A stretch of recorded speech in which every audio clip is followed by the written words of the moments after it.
பெயர்லை நேயர்களுக்கு வணக்கம். இன்றைய நேர்காணலில் ஊடகவியலாளர் திரு பன்னீர் பெருமாள் அவர்கள் இணைந்திருக்கிறார். அவரோடு பேசலாம். வணக்கம் சார். வணக்கம். இந்த தேர்தல் ரிசல்ட்டில் பல்வேறு செய்திகளை நம்மளால் புரிஞ்சிக்க முடியுது. அதில் வந்துட்டு பலரும் குறிப்பிடுறது என்னன்னா, பொது தொகுதிகளில் தலித்துகளை நிற்க வைத்து தாவேக வேட்பாளர்கள் ஜெயிச்சிருக்கிறாங்க. அது விஜயோடைய இமாலய சாதனையாக மாறி இருக்குது அப்படிங்கிற விஷயத்த குறிப்பிடுறாங்க.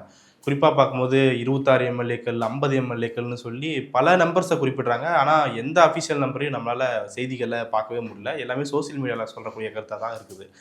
இதை குறிப்பிட்டு பல்வேறு இயக்குநர்களும் செயற்பாட்டாளர்களுமே பாராட்டு தெரிவிக்கிறாங்க. சாதி பார்த்து ஓட்டளிக்கிறத இந்த தேர்தல் தவிடுபடியாக்கி இருக்கிறது அப்படின்னு சொல்லி இதை எப்படி புரிஞ்சுக்கலாம்? இந்த நம்பர்ஸே இல்லாமல் நாம் இப்படி ஒரு முன்முடிவுக்கு வரதை நம்ம எப்படி பார்க்கறது? இல்லை, தாவேக்காவை பொறுத்த வரைக்கும் தேர்தலுக்கு முன்னாடியும் அவங்க வதந்திகள் வழியாக மட்டும்தான், வதந்திகள் வாட்ஸ்அப் குரூப்புகள் இதன் வழியாக மட்டும்தான் அவங்க அரசியல் பண்ணிக்கிட்டு இருந்தாங்க. அதை அவங்க தேர்தல் வெற்றிக்கு பிறகும் பண்ணுறாங்க. விஜய்க்கு ஓட்டு போட்ட பெரும்பான்மையானவர்கள் ஏன்டா ஓட்டு போட்டோம்னு புலம்பிக்கிட்டு இருக்காங்க. நாம் போடுற ஒரு ஓட்டில் என்ன ஆகிற போது திமுக ஜெயிச்சிரோம்னு ஓட்டு போட்டோம்னு வெளிப்படையாக பேசுகிறத நம்ம பல இடங்களில் கேட்டுக்கிட்டு இருக்கோம். ஆனால் விஜயோடைய வெற்றி அப்படிங்கிறது அதுக்கு ஒரு பெரிய கொள்கை முலாம் பூசுறதுக்கு பலரும் முயற்சி பண்ணுறாங்க. அவங்களாம் காலங்காலமாக திமுக எதிர்ப்பை பேசிக்கிட்டே இருந்தவங்க. அவங்களுக்கு இப்போ விஜய் கிடைச்சிருக்கிறார். முதல்ல 72 தலித் கணிதர் நிப்பாட்டி 26 பேரை ஜெயிக்க வச்சிருக்காருனாங்க. அப்புறம் 26 பேரை நிப்பாட்டி கணிசமானவரை வெற்றி பெற வச்சிருக்காரு அப்படின்னு சொன்னாங்க. டைம்ஸ் ஆஃப் இந்தியாவில் 8 பேரை நிப்பாட்டி 4 பேர் அப்படின்னு வந்துச்சு. கடைசியாக அந்த 4 பேர் யார் அப்படின்னு பார்த்தா அது டைம்ஸ் ஆஃப் இந்தியாவில் வந்திருந்ததுமே தப்பான தகவல் தான். விருதாச்சலத்தில் பி.வி. செல்வங்கள் போட்டு வச்சுருந்தாங்க. நாங்குநேரியில் ரெட்டியார்பட்டி நாராயணன் போட்டு வச்சுருந்தாங்க. ரெட்டியார்பட்டி நாராயணன் 2019 அதிமுக இடைத்தேர்தலில் வெற்றி பெற்ற வேட்பாளர். அவர் ஏற்கனவே பஞ்சாயத்து பிரசிடண்ட், ஒன்றிய கவுன்சிலர், ஒன்றிய சேர்மனுக்கு அதிமுகவில் போட்டி போட்டு 2011 குழுக்களில் ஒன்றிய சேர்மன் வாய்ப்பை இழந்தவர்.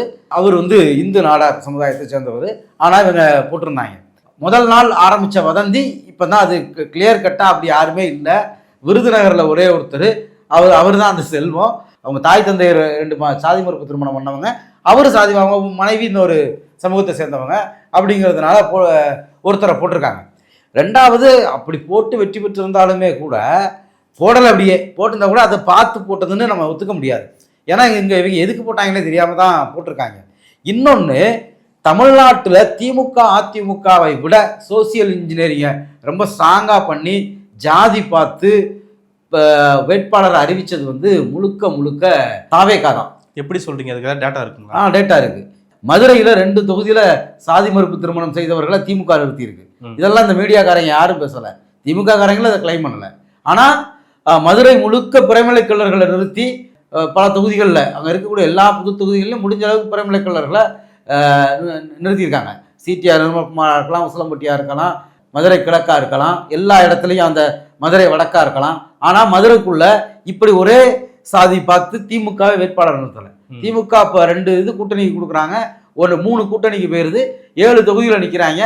7 தொகுதியில் 3 பேர் வேற வேற சாதி, அப்புறம் 1 தனி தொகுதியாக போயிருது. 4 திமுகவுடைய வேட்பாளர்கள் மதுரையில் முக்குளத்தோர் 2 பேர். ஆனால் தாவேக்காவுடைய வேட்பாளர்கள் கிட்டத்தட்ட தனி தொகுதியை தவிர மீது எல்லாமே ஒரே ஜாதியை சேர்ந்தவங்க. அவங்க அக்குமுலேட் பண்ணியிருக்காங்க ஜாதி ஓட்டை. ஆனால் இவங்க ஜாதி பார்க்காம வேட்பாளர்களை நிறுத்தினது தாவேக்கான்னு பச்சையாக போய் சொல்லிட்டு இருக்காங்க. மதுரை வடக்கு அங்கே நின்னவர் நாயக்கர். தாவேக்காவை முக்குளத்தோர் கேண்டிடேட்டை போட்டு பிறைமலைக்கல்லர் கேண்டிடேட்டை போட்டு அது ஜெயிச்சிருக்கு. திமுகவுடைய வேட்பாளர் ஏற்கனவே வெற்றி பெற்றவர். இதே மாதிரி திருவாரணையில் 2 கட்சிகள்லையும் தேவர் சமுதாயத்தை சேர்ந்தவங்க நிற்கிறாங்க. இவர் இன்னொரு பிசி ஒரு கோணாரை போட்டு அந்த ஓட்டை பிரிகிற இடத்துல இவருக்கு வேற ஜாதி ஆளை போட்டு வெற்றி பெற்றிருக்காரு. திருநெல்வேலியில் இந்து மரவரை நிப்பாட்டுறாங்க. நம்மளை இப்படி ஒவ்வொரு வேட்பாளரையும் ஜாதி பேர் சொல்லி பேச வச்சுட்டாங்களேங்கிறதே நமக்கு ரொம்ப சங்கடமாக இருக்குது. இதெல்லாம் நம்ம ஏன் பேச வேண்டியது இருக்குன்னா, பியூரா ஜாதி பார்த்து வேட்பாளர்களை தேடி போட்ட தாவேக்காவுக்கு ஒரு முற்போக்கு முகம் பூசுறது இருக்குல்ல, அதை நம்ம இது பொய் அப்படின்னு சொல்ல வேண்டியது இருக்குது. தலித் வேட்பாளர்களை ஏற்கனவே தமிழ்நாட்டில் எல்லா கட்சிகளும் நிறுத்தியிருக்கு. சிடி தண்டபாண்டின்னு நினைக்கிறேன் திமுக நிறுத்தி வெற்றி பெற வச்சிருக்கு. தலித் ஏழுமலையை திருச்சியில் நிப்பாட்டி அவங்க தலித்துன்னு தெரிஞ்சு ஓட்டு போட்டது தான். அது எல்லாமே தலித் ஏழுமலையை திருச்சியில் நிப்பாட்டி அதிமுக எம்பி தொகுதியில் வெற்றி பெற்றிருக்கு. மதுரை வாயலில் சிபிஎம் வேட்பாளர் ஜெயிச்சார் 2006 to 2011 சிபிஎம் மாவட்ட செயலாளர். இப்படி பல தொகுதிகளில் தலித் வேட்பாளர்களை பொது தொகுதியில் நிறுத்தி திமுக, அதிமுக, சிபிஎம் எல்லாருமே ஜெயிச்சிருக்காங்க, நிறுத்தவும் செஞ்சிருக்காங்க. முதுகுளத்தூர்ல தலித் வேட்பாளரை மக்கள் நல கூட்டணியில் வைகோ நிப்பாட்டினார். எல்லாத்தையும் மறைச்சிட்டு முத விஜய் வந்து ஏதோ புரட்சி பண்ற மாதிரியான ஒரு இமேஜை இங்க கிரியேட் பண்றது இருக்குல்ல, இது பச்சையான அயோக்கியத்தனம். இப்போ திடீர்னு இன்னைக்கு காலையில் இங்கிலீஷ் பேப்பரில் வருது, முதல் முறையாக ஒரு மாற்றுத்திறனாளி வந்து சட்டமன்றத்துக்கு செல்கிறார்கள். இதெல்லாம் இளையாங்குடி சட்டமன்ற தொகுதி 2006 அது 11 அந்த இதுலேயே எடுத்துட்டாங்க. அதுக்கு முன்னாடியே எஸ் மதிவாணன் திமுக பாடி ஜெயிக்க வச்சுது. 20 வருஷத்துக்கு முன்னாடி செஞ்சதை இப்போ முதல் முறையாக தாவேக்கா செய்திருக்கிறது. முதல்ல தலித்துனாங்க, இப்போ மாற்றுத்திறனாளிங்க, இந்த மாதிரி ஒரு முற்போக்கு முகத்தை பூசு அது வந்து வதந்தி பரப்பிட்டு இருக்கு. நேற்று வந்து கான்வாயை கட் பண்ணிட்டாங்க, திமுகவும் அதிமுகவும் சேரப்போகுதுன்னு நேற்று தாவேக்காரங்க பரப்பி விட்ட வதந்தியை எல்லா மீடியாவும் சர்க்குலேட் பண்ணி விட்டுட்டு அவங்களுக்கு இன்னொரு பக்கம் இவங்க வந்து முற்போக்கு முகம் பூசிக்கிட்டு இருக்காங்க. இந்த தலித் ஆக்டிவிஸ்டுகள்லாம் இருக்காங்கல்ல, இவங்க எல்லாருமே வந்து இதை ஆக்டிவிஸ்ட்னு திமுக எதிர்ப்பை பரப்பக்கூடிய ஆட்கள்லாம் இருக்காங்கல்ல, எல்லாருமெல்லாம் கிடையாது. கோவையில் இயங்கக்கூடிய முக்கியமான எழுத்தாளர், கவிஞர், செயற்பாட்டாளர் மதிவாணன் அவர் வந்து இது வந்து பச்சை பொய்யா இருக்குது, முதல் முறையாக ஒரே ஒரு அருந்ததியர் தான் அந்த சட்டசபையிலே இருக்கிறாரு அப்படின்னு அவர் வருத்தப்பட்டு போகிறாரு. ஆனால் இவங்க வந்து இந்த மாதிரி உண்மையாக அந்த தரவுகளை பார்த்து இது வந்து தமிழ்நாட்டுக்கு ஒரு சீர்கேடு அப்படின்னு பேசுகிறவங்க இருக்காங்க. ஆனால் இவங்க திமுகவுக்கு எதிர்ப்பாக பயன்படுத்தணும். ஆம்ஸ்ட்ராங்குடைய கொலை அதுக்கும் திமுகவுக்கும் சம்மந்தமே கிடையாது, நடந்தது ஒரு கொலை, அதை விசாரிச்சுக்கிட்டு இருக்காங்க, நேற்று போட்டுக்கிட்டு இருக்காங்க. ஆம்ஸ்ட்ராங்குடைய இணையர் திருவிக்கா நகரில் தோல்வி அடைஞ்சிருக்காங்க, அதில் வருத்தமே இல்லை இவங்களுக்கு. அவங்கள ஜெயிக்க வைக்கிறதுக்கு பாமக, பாஜகன்னு எல்லா கலர் துண்டையும் தோளில் போட்டு சுற்றினாங்க. அப்போ வந்து ஆம்ஸ்ட்ராங்கனுக்கான நீதி அதுன்னு இவங்க பேசின எல்லா அம்பேத்கர், பெரியார், மார்க்ஸ் எல்லாத்தையும் மறந்துட்டு அங்கே நின்னாங்க. அவங்க தோத்த பிறகு அதை பற்றி பேசவே இல்லை. இவங்க பாட்டுக்கு வந்து இந்த திமுகவுடைய தோல்வியில் ஆம்ஸ்ட்ராங் ஆத்மா சாந்தி அடையும்னு ரீல்ஸ் போட்டுக்கிட்டு இருக்காங்க. இவங்க கொண்டாடிக்கிட்டு இருந்த பூவை ஜெகன்மூர்த்தி தோத்துட்டாரு, அதில் இவங்களுக்கு துளியும் வருத்தம் இல்லை. விஜயை வந்து தலித் ரட்சகர்னு காமிச்சிக்கிட்டு இருக்காங்க. நேற்று திடீர்னு அதிகமான சிறுபான்மையினர்கள் இருக்காங்க அப்படின்னு போடுறாங்க. யாருன்னா ஜோசப் விஜய், மரிய வில்சன், அடுத்து வந்து தாரிகான்னு நினைக்கிறேன் ஒருத்தவங்க ராணிப்பேட்டையில் ஜெயிச்சிருக்காங்க. இவங்க 3 பேர் போட்டிருக்காங்க. திமுக அணியில் வெற்றி பெற்ற இஸ்லாமிய கூட்டணி கட்சி வேட்பாளர்களே கிட்டத்தட்ட 4 பேர். அது இவங்க கண்ணுக்கே தெரில, 4 பேர் கூட்டணி கட்சி வேட்பாளர்களே. அதெல்லாம் பாளையங்கோட்டை மகாபட்சத்தை 5 இஸ்லாமியர்கள் மட்டும் திமுகவில் 5 பேர். ஆனால் இதை பற்றி இவங்க யாருமே வாங்கி திறக்க மாட்டாங்க. இப்படி வெறும் பொய்யாவே பரப்பி வதந்தி பரப்பிக்கிட்டு இருக்கக்கூடிய விஜய்க்கும் தாவேக்காவுக்கும் இந்த புனித பிம்பத்தை கட்டமைக்கிறதுல இவங்களுடைய தேவை எங்கேருந்து வருதுதான் நம்ம கேள்வியா இருக்கு. இதெல்லாம் வேண்டுமென்றே பரப்பப்படுகிறதா இல்லை விஜய் வந்து ஜெயிச்சிருக்காரு அதை ஒட்டி இந்த ஸ்பெகுலேஷன்லாம் இல்லை? இது வந்து தேர்தலுக்கு முன்னாடியே இந்த அரசு ரெண்டு விஷயம்தான் இந்த அரசை வந்து நோக்கி பரப்பப்பட்ட அவதூறுகள். ஒன்று வந்து தலித் விரோத அரசு, இன்னொன்று பெண்கள் பாதுகாப்பு இல்லை. ஆனால் இதில் என்ன அப்படின்னா, இந்தியாவிலேயே பெண்கள் பாதுகாப்பான மாநிலங்களில் தமிழ்நாடு முதன்மை இருக்குது. பெண்களுக்கு எதிரான குற்றங்கள் நடக்கிறது தமிழ்நாடு 20வது இடத்துல இருக்குங்கிறது தான் கடைசி என்சிஆர்பி டேட்டா. இந்த உண்மைகளை நடுநிலையாளர்கள் இருக்கவங்க கூட சொல்லலை. அவங்க எல்லாருமே விஜயை குறை சொல்கிற மாதிரி, விஜயை நேரடியாக விமர்சிக்காமல் ஒரு பெண்ணிடம் போய் நீங்கள் வந்து இந்த மாதிரி தரவுகளை டேட்டாவை சொல்ல முடியுமா அப்படின்னு தான் கேட்டுக்கிட்டு இருந்தாங்க. ஆனால் இந்த பொய் பிரச்சாரம் தான் வீழ்த்துச்சு. இந்த பொய் பிரச்சாரம் தேர்தலுக்கு முன்னாடி இருந்தே நடந்துக்கிட்டு இருந்துச்சு. நத்தம் நாயக்கன் கொட்ட மாதிரி ஒரு சம்பவம் இங்கே நடக்கவே இல்லை, இந்த 5 ஆண்டுகளில் நடக்கலை. கோவிலில் பிரச்சனை வந்துச்சு, ஆனால் கோவிலில் இங்கே தலித்களை விடக்கூடாதுன்னு பேசின பாமகவோட ஆம்ஸ்ட்ராங் மனைவி கூட்டணி வச்சாங்க. ஆனால் இவங்க திமுக தலித் விரோத திமுகன்னு இவங்க கேம்பெயின் பண்ணிக்கிட்டு இருந்தாங்க. இப்படி தொடர்ச்சியாக அவதூறுகள் முன்னாடி இருந்தே கட்டமைக்கப்பட்டுக்கிட்டே இருந்துச்சு. அந்த தேர்தலுக்கு பிறகும் மீண்டும் மீண்டும் கட்டமைக்கிறாங்க. அடுத்து பார்க்கும்போது இப்போது பவானிசாகர் தொகுதியில் வந்து ஆணவ படுகொலை செய்யப்பட்ட கவின் அவருடைய பெரியம்மா அவர்கள் ஜெயிச்சிருக்கிறாங்க. அது வந்து ஒரு சமூகத்தில் வந்து பெரிய இம்பாக்டை கிரியேட் பண்ண ஒரு சம்பவம். அதனுடைய விளைவாகத்தான் அவர்கள் ஜெயித்திருக்கிறார்கள், அவருக்கான நீதி கிடைத்திருக்கிறது அப்படிங்கிற விஷயம் பேசப்படுகிறது இல்லையா? அதில் என்ன உண்மை இருக்குன்னு எனக்கு தெரியல. கவின் படுகொலை குறித்து அவங்க பெரியம்மா என்ன பேசுனாங்க? ஏதாவது அறிக்கை வெளியிட்டாங்களா? ஏதாவது போராட்டம் பண்ணாங்களா? இல்லை கவின் குடும்பத்தினர் யாராவது எங்கள் குடும்பத்தை சேர்ந்தவர் ஜாதிய படுகொலைக்குள்ளான என் பையனுடைய ஆத்மா சாந்தி அடையணும்னா இவங்களுக்கு வாக்களிங்கன்னு கேட்டாங்களா? எதுவுமே வந்து இதில் இல்லை. ஆனால் அவங்க ஜெயிச்சாங்க பார்த்தீங்களா, பிஎல் சுந்தரம் சிபிஐ வேட்பாளர், அவர் வீரப்பன் தேடுதல் வேட்டையில் வேட்டையாடப்பட்ட கொடுமைக்கு உள்ளாக்கப்பட்ட பழங்குடிகளுக்காக போராட்டம் பண்ணவர்களில் முக்கியமானவர். பவானிசாகர் தொகுதிகளில் இருக்கக்கூடிய பழங்குடிகளுக்காக தலித்களுக்காக போராட்டங்களில் ஈடுபடக்கூடிய ஒரு தோழர். தலித்கள் உரிமைகளுக்காக பழங்குடிகளுக்காக போராடக்கூடிய ஒருத்தரை வந்து தோற்கடிச்சிட்டு இந்த மாதிரி ரீல்ஸ் தான் போட்டுக்கிட்டு இருந்தாங்க. கவின் இறந்தப்பவும் சரி இப்பவும் சரி ஒரு ரீல்ஸ் கிரியேட்டரை ஜெயிக்க வச்சுட்டு அதுக்கு கொள்கை முலாம் பூசுறாங்க. சங்கர் படுகொலைக்காக நீதி கேட்டு நீண்ட சட்ட போராட்டத்தை நடத்துனது பாப்பா மோகன். அவர் சிபிஐக்கார், இந்திய கம்யூனிஸ்ட் கட்சிக்கார். அவர் கட்சியை தான் நீங்கள் வந்து பவானி சாகர் தோற்கடிச்சிருக்கீங்க. நீங்கள் உண்மையாக தலித்களுக்காக போராடியவர்கள், போராடக்கூடியவர்கள் அவங்கள தோற்கடிச்சிட்டு ரீல்ஸில் பிரபலமாக இருக்கக்கூடிய ஒருத்தவங்களை ஜெயிக்க வச்சு நீங்கள் வந்து அதுக்கு கொள்கை முலாம் பூசுகிற வேலையை தொடர்ச்சியாக பார்க்குறீங்க. இதே தான் வந்து இப்போ அவர் தூத்துக்குடி மாவட்டத்தை சேர்ந்தவர், திருநெல்வேலி அந்த பகுதிகளில் அந்த சமயத்தில் பல கொந்தளிப்புகள் இருந்துச்சுல. இன்றைக்கி தாவேகா சார்பாக வெற்றி பெற்றிருக்கக்கூடிய தூத்துக்குடி ஸ்ரீநாத்தோ இல்லை ஓட்டப்படாரத்தில் பேரே தெரில அவரோ, சிறுவைகுண்டத்தில் வெற்றி பெற்றவரோ, திருநெல்வேலி ஆர்எஸ் முருகனோ, நாங்குநேரி ரெட்டியார்பட்டி நாராயணோ யாராவது ஒருத்தர் கவினோட உடலுக்கு அஞ்சலி செலுத்துவதாக இருந்தாங்களா? கவினுக்காக போராட்டம் பண்ண வேண்டாம், அஞ்சலி செலுத்துவதாக இருந்தாங்களா? ஓட்டப்பிடாரத்தில் நின்று வெற்றி வாய்ப்பு இழந்த திமுக வேட்பாளர் பைமு ராமஜெயம் கவினுடைய இறுதி ஊர்வலத்தில் இருந்தார். கவினுடைய அன்னைக்கு நாள் முழுக்க அங்கே இருந்தார். அவர் வந்து ஆனால் அந்த சம்பவம் நடந்தப்போ எங்கே இருந்தாருன்னே தெரியாத அவரை சுற்றி இருந்த எல்லாரையுமே எங்கே இருந்தாருன்னே தெரியாதவங்கள ஓட்டு போட்டு ஜெயிக்க வச்சுட்டு நீங்கள் வந்து கவினுக்கான தீர்வுனா நீ சிறுவைகுண்டத்தில் நிப்பாட்டி இருக்கணும்ல, அவங்க வீட்டில் யாராவது ஒருத்தரை நிப்பாட்டி ஜெயிக்க வச்சுருக்கலாம்ல. மக்கள் ஜாதி கடந்து எப்படி ஓட்டு போடுறாங்கன்னு தெரியும்ல. இந்த தொடர் பொய்களும் அவதூறுகளும் இனி 5 வருஷம் இங்கே ஆட்சி இருக்குமான்னு தெரியல. ஆனால் தாவேக்கா அப்படிங்கிறது தமிழ்நாட்டுக்குள்ள வெறும் புரளிகளாலும் வதந்திகளாலும் அது நிறைய கலவரங்களையே நடத்தும் நினைக்கிறேன். ஏன்னா அதோடைய ஸ்டார்டிங் பேட்டர்னே தெரியுது. இது பண்ணக்கூடிய எல்லாமே வந்து தமிழ்நாடு இதுவரைக்கும் பார்க்காத வதந்திகளின் வழியான கலவரங்களை இனிமேல் சந்திக்க போகுது. அன்னைக்கும் இந்த கொள்கைவாதிகள் எல்லாம் என்ன பண்ணிக்கிட்டு இருக்க போகிறாங்க, நடுநிலை பேசிகிட்டு இருக்க போகிறாங்களா அப்படின்னு தான் நம்ம பார்க்கணும். ஏன்னா இவங்க இன்னைக்கு தமிழ்நாடுடைய இந்த நிலைமைக்கு வந்து நடுநிலைவாதிகள் பேச மாட்டாங்கல்ல. கரூர் நடந்த பொழுது விஜய் வந்து புதிதாக வந்திருக்கிறார், அரசுக்கு பொறுப்பு இருக்க வேண்டும். நீங்கள் இது ஒரு அழிவு சக்தி தானே. கொள்கை நாம் தமிழரோ பாஜகவை கூட கொள்கையாக ரீதியாக எதிர்த்து நின்று அடிக்க முடியும். இது வந்து அரசியலை கொள்கை நீக்கம் பண்ணக்கூடிய ஒரு கூட்டம் வந்து வதந்திகளின் வழியாக ஃபேக் நியூஸின் வழியாக கட்டமைக்கிற பொழுது நீங்கள் எல்லாம் கள்ள மௌனம் சாதிச்சிங்க. இப்போ வந்து ஏதாவது ஒன்று புலம்பிக்கிட்டு இருக்கீங்க.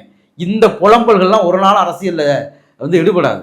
இப்போவாவது நீங்கள் வந்து விஜய் வந்து ஒரு போலி, விஜயை ஆதரிக்கிறது, அது ரஞ்சித்தா இருந்தாலும் சரி யாராக இருந்தாலும் சரி, அவங்களுடைய போலி முகத்தை வெளிப்படையாக கிழிச்சு போடாமல் நீ வந்து ஒரு ஃப்ராடு, அதனால் நீ ஒரு ஃப்ராடை ஆதரிக்கிற, நீ வந்து அடிப்படையில் ஆம்ஸ்ட்ராங் மனைவியை ஆதரிக்கிறங்கிற பேரில் பாமகவை ஆதரித்த உனக்கு அம்பேத்கரை பேச என்ன அருகதை இருக்குங்கிற உண்மைகளை உடைச்சி பேசாமல் இனிமேல் தமிழ்நாட்டில் எங்கேயுமே வந்து ஒரு மீண்டும் கொள்கை அரசியலை பேச முடியாது. இப்போ நீங்கள் ஜாதி பார்த்து தான் தாவேக்கா வேட்பாளர் நிறுத்தியது அப்படின்னு சொல்கிறீங்க. ஆனால் மக்கள்கிட்ட பார்க்கும்போது அதையெல்லாம் அவர்கள் பார்க்காமல் தான் ஓட்டளிச்சிருக்கிறார்கள் அப்படிங்கிற விஷயம் பேசப்படுகிறது இல்லையா? இப்போ பணக்காரன் ஏழைன்னு பார்க்கல. பணக்காரன் ஆர்எஸ் முருகன் யார் தெரியுமா? எடப்பாடி பழனிசாமி ஜெயலலிதா ஆட்சியில் 10 வருஷம் முழுக்க நெடுஞ்சாலை பொதுத்துறை கான்ட்ராக்ட் எடுத்தவர். எடப்பாடி பழனிசாமி வீட்டில் அவங்க சம்பந்தி வீட்டிலலாம் அமலாக்கத்துறை ரைடு நடத்தப்போ ஆர்எஸ் முருகன் வீட்லேயும் நடந்துச்சு. அவ்வளோ பெரிய கூட ஆர்எஸ் முருகன் அவர் வீட்டு கல்யாணம் ஒரு 1.5 வருஷத்துக்கு முன்னாடி நடந்துச்சு. பிகை நியூஸில் போட்டிருப்பாங்க. அப்படியே நான் முழுக்க போட்டுட்டு வருவாங்க. 500 கோடி ரூபா செலவு பண்ணி கல்யாணம் பண்ணார். அவர் பணக்காரர் இல்லையா? நீங்கள் மொத்தமாகவே இவங்க சொல்லிக்கிட்டே இருக்காங்க. தாமு என்று ஒரு ஆட்டோ டிரைவர், அவர் தான் அந்த வாழை வச்சு கேக் வெட்டினவர். அது இல்லாமல் நீங்கள் எத்தனை பேர் சொல்லுங்களேன். ரெட்டியார்பட்டி நாராயணனா, இல்லை அவர் இங்கே ஜெயிச்ச கிறிஸ்தோபரா, சிடி நிர்மல்குமாரா, கல்லாணையா, இல்லை மதுரை மேற்கில் ஜெயிச்ச தங்கபாண்டியனா, அவர் கிழக்கில் ஜெயிச்ச கார்த்திகேயனா, அவர்லாம் திமுகவில் ஒன்றிய செயலாளர் இருந்தவர். ஆனால் இதையெல்லாம் தாண்டி பார்க்கும்போது இப்போ திமுகவுடைய அமைச்சர்களே தோற்கிறாங்க. அவங்க வந்து சாமானியர்கள் கிட்ட தோக்குறாங்க இல்லையா? சாமானியர்கள் வென்று வந்திருக்கிறார்கள் அப்படிங்கிற பார்வை. எந்த அமைச்சரை எந்த சாமானியர் தோற்கடிச்சார்? 4 பேர் சொல்லுங்களேன். விஎஸ் பாபு திமுகவுடைய வடசென்னை மாவட்ட செயலாளர், 2006 எம்எல்ஏ. புரசைவாக்கம் தொகுதி வந்து தொகுதி மறுவரையில் போயிடுச்சு. இல்லைன்னா அவர் பாட்டுக்கு அங்கே எம்எல்ஏவே இருந்திருப்பார். இந்த மாதிரி நீங்கள் எடுத்து பார்த்தீங்க அப்படின்னா தமிழ்நாடு முழுக்க சாமானியர்களிடம் அமைச்சர்கள் தோத்தார்கள்னு நீங்கள் பேசிக்கலாம். ஆனால் சாமானியர்கள் திமுகவிலையும் வெற்றி பெற்றிருக்காங்களே. முன்னாள் அமைச்சர் உடுமலை ராதாகிருஷ்ணனை உடுமலைப்பேட்டையில் தோற்கடிச்சிருக்கவர் ஒரு அரசு பள்ளி ஆசிரியராக இருந்து அந்த வேலையை ரிசைன் பண்ணிட்டு அரசியலுக்கு வந்தவர். திமுகவுடைய மாவட்ட இளைஞரணி அமைப்பாளர். அவர் வந்து 2 முறை அமைச்சராக இருந்த உடுமலை ராதாகிருஷ்ணனை ஒரு முன்னாள் அரசு பள்ளி ஆசிரியர் தோற்கடிச்சிருக்காரு. இதை யாராவது பேசுவாங்களா? இப்படி பல இடங்களில் வந்து திமுகவிலையும் சாமானியர்கள் தேர்தல் கோகிலவாணி ஒரு அரசு மருத்துவர் முதல் 3% இடஒதுக்கீட்டில் படித்து மருத்துவராகி வந்த முதல் தலைமுறை அவங்கள தாவேக்கா தோற்கடிச்சிட்டு இதை சாதனைன்னு வேற பேசுது. இன்னைக்கு வந்து சாமானியர்களை இவங்க வெற்றி பெற வச்சிருக்காங்க அப்படின்னு சொல்லக்கூடிய எத்தனை பேர் கோகுலவாணி ஆதரிச்சாங்க? எத்தனை பேர் வந்து இவங்க யாருக்கு ஜெயக்குமார்னு ஒருத்தர் போட்டி போட்டதே தெரியும். இந்த நான் சொன்னேனே ஓட்டப்படாரத்தில் போட்டிட்டவர் அவர் வந்து ஒரு சாதாரணமான கிராமத்தில் இருந்து ஒரு பேரூராட்சியில் தலைவராக இருந்து 20 வருஷம் அரசியலில் பயணித்து இன்றைக்கி ஒரு எம்எல்ஏ கேண்டிடேட்டாக வந்திருக்காரு. சாதாரணமாக இடத்துல இருந்து அவங்களும் வந்திருக்காங்க. சாதாரணமாக அவங்க ரீல்ஸ் போட்டு வரல. இவங்களுக்கு என்ன பிரச்சனைனா, இப்போ பைமு ராமஜெயம் ரீல்ஸில் டான்ஸ் ஆடிட்டு எலெக்ஷனில் நின்றுருந்தாருன்னா இவங்க வந்து ஐயோ ரொம்ப ரொம்ப சாதாரணமானவராச்சே. ஜெயக்குமார் வந்து அந்த மாதிரி வந்து அவதூறாக பேசிட்டு யாரையாவது ட்ரோல் பண்ணி வீடியோ போட்டு பிரபலமாயிட்டு எலெக்ஷனில் இருந்தால் சாதாரணமானவர் ரீல்ஸ் போட்டு கொண்டு இருந்தவர் அப்படின்னு போட்டிருப்பாங்க. அவங்க வந்து ஒரு அரசியல் வேலை பார்த்தாங்க, 20 வருஷமாக கட்சி வேலை பார்த்தாங்க, கட்சியில் ஒரு பொறுப்புக்கு வந்திருக்காங்க. அதனால் அவங்களாம் உங்களுக்கு சாமானியர்களா தெரியல. இந்த இந்த இந்த வழக்கமாகவே இப்போ போடுறாங்கல்ல சிறுபான்மையினர்களை எம்எல்ஏ ஆக்கியிருக்காங்க. அப்போ திமுகவில் இருக்க சிறுபான்மையினர் இந்த ஊரில் பத்திரிகைக்காரனுக்கே சிறுபான்மையினராக தெரியல. திமுகவில் இருக்கக்கூடிய தலித்கள் இந்த ஊரில் பத்திரிகைக்காரங்களுக்கே தலித்களாக தெரியல. இன்னைக்கு சொல்கிறாங்க தனி தொகுதிகளில் 26 தலித் எம்எல்ஏ. போன ஆட்சியில் எல்லாம் இவங்க சொன்ன இதே இவங்க நிறுத்தின அதே எழும்பூரில் இருந்து அதே ஓட்டப்படாரம் வரைக்கும் திமுகவுடைய நிலக்கோட்டை வரைக்கும் இங்கேயும் தலித்கள் தான் வெற்றி பெற்றிருந்தாங்க. பெரும்பான்மையான தலித்கள் மெஜாரிட்டியாக இருக்கக்கூடிய பகுதிகளில் போன முறை திமுக வெற்றி பெற்றுச்சுல. அன்னைக்கு நீங்கள் இதை பேசுனீங்களா யாராவது? அது எப்படி நீங்கள் திமுகவில் இருக்க தலித் உங்களுக்கு தலித் இல்லை, திமுகவில் இருக்கக்கூடிய முக்குலத்தோர் உங்களுக்கு முக்குலத்தோர் இல்லை, திமுகவில் இருக்கக்கூடிய முஸ்லீம் உங்களுக்கு முஸ்லீம் ரெப்ரஸன்டேஷன் கிடையாது, திமுகவில் இருக்கக்கூடிய சிறுபான்மையினர் உங்களுக்கு சிறுபான்மை ரெப்ரஸன்டேஷனில் வர மாட்டாங்க, திமுகவில் இருக்கக்கூடிய சாதாரண மனிதர்களாக இருந்து பொறுப்பு கூடுறவங்க உங்களுக்கு சாதாரண நிலையில் இருந்து. இப்போ கோவிச்செழியன் அமைச்சராக இருந்தார், அவர் எங்கேருந்து வந்தார்? எவ்வளோ பேர் இப்படி இப்படி இப்படி இப்படி. ஆனால் நீங்கள் வந்து ஒரு 10 அமைச்சர்களை சொல்லுவீங்க, இதே மாதிரி தமிழ்நாடு முழுக்க பல பேரை வந்து சொல்ல முடியும். ஆனால் அதை எதுவுமே நீங்கள் கணக்கில் எந்த மீடியாவும் இருக்காது. ஏன்னா இவங்க எல்லாருமே ஆன்டி டிஎம்கே நரேஷன் அப்படிங்கிறது இது எல்லாமே 60 வருஷமா. எம்எல்சி இருந்தப்போ திமுக யாரெல்லாம் கொண்டு வந்துச்சு தெரியுமா? முடித்திருத்துவோர் சங்கத்து தலைவராக இருந்தவரை, குதிரை வண்ணார் சமூகத்தை சேர்ந்தவங்களை, யாரெல்லாம் இந்த தேர்தல் அரசியலுக்குள்ள ஜாதி அரசியலுக்குள்ள பெரும்பான்மையாக நின்று வெற்றி பெற முடியாத வாய்ப்புள்ளவங்களா மறுக்கப்படுறாங்களோ அந்த சமூகத்தை சேர்ந்தவங்களெல்லாம் எம்எல்சியாக கொண்டு போய் திமுக உட்கார வச்சது. ஆனால் அதை வந்து எம்ஜிஆர் கலைச்சாரு. எம்ஜிஆருக்கு இவங்க எல்லாரும் ஓட்டு போட்டாங்க. இந்த அவர் யாரெல்லாம் இக்கெல்லாம் பிரதிநிதித்துவத்தை திமுக கொடுத்துச்சோ அந்த சமூகத்தை சேர்ந்த அப்பாவி மக்கள், ஏன்னா அன்னைக்கு இருந்த மீடியாக்கள் அவர்களுக்கான தியாக புருஷராக எம்ஜிஆரை காமிச்சது. அதே தான் சங்கர் படுகொலைக்கு அதிமுக ஆட்சியில் வழக்கறிஞர் கூட ஒழுங்கா போடாத காலகட்டத்தில் திமுக ஆட்சிக்கு வந்த பிறகு அது தீர்ப்பு கொடுக்கப்பட்டிருக்கு. அந்த தீர்ப்பை பெற்றுக் கொடுத்த திமுகவையும் அந்த தீர்ப்புக்காக போராடிய வழக்கறிஞருடைய கட்சியையும் சிபிஐயும் தோக்கடிச்சிட்டு கவினுடைய பெரியம்மாவுக்கு எம்எல்ஏ கொடுத்தோம்னு ஒரு நரேஷன் செட் பண்ணுறீங்களே, இது யாருக்கு செய்கிற துரோகம்? இது அந்த நாளைக்கு ஒரு ஆணவ படுகொலை நடக்குதுன்னா அங்கே பாப்பா மோகன் வருவார், பிஎல் சுந்தரம் வருவார், இவங்கெல்லாம் வருவாங்களா? இவங்க அப்போ நீங்கள் இதெல்லாம் நீங்கள் யாருக்கு துரோகம் பண்ணுறீங்கிறது தான் இதில் முக்கியமான கேள்வியாக இருக்கிறோம். நிறைய விஷயங்கள் பண்ணிட்டீங்க. உங்களுடைய கருத்துக்களுக்கும் நேரத்துக்கும் மிக்க நன்றி.